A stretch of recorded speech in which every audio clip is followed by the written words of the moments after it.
বোয়ালখালী বিএনপির ভারপ্রাপ্ত চেয়ারম্যান তারেক রহমানের ঘোষিত রাষ্ট্র কাঠামো মেরামতের ৩১ দফা বাস্তবায়নের লক্ষ্যে বিশাল র্যালি ও সমাবেশ অনুষ্ঠিত হয়ে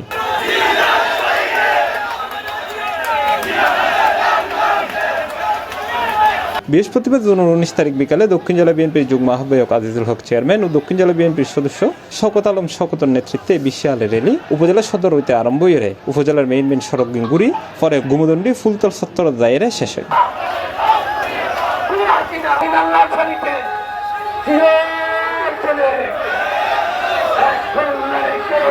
এটা এক সংক্ষিপ্ত সমাবেশের বক্তব্য রেখে মোহাম্মদ আসগর, মেহেদী হাসান সুজন, মোহাম্মদ শহীদুল্লাহ চৌধুরী, জাকের হোসেন, সরোয়ার আলমগীর, আবুল হাশেম, মুজিবুল্লাহ মজু, নুরুল কবির নুরু, আবু আক্তার, শফিকুল ইসলাম শাহিন, মাহমুদুল হক মেম্বার, জয়নাল আবেদিন শিকদার সহ আরো বোধ গাই।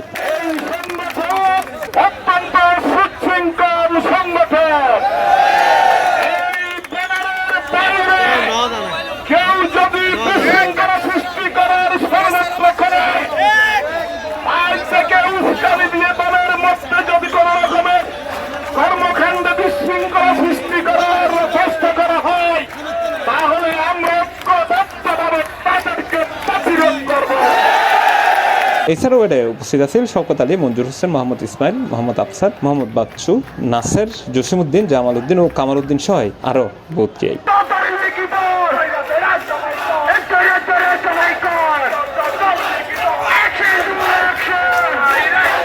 C+ TV, Chittagong.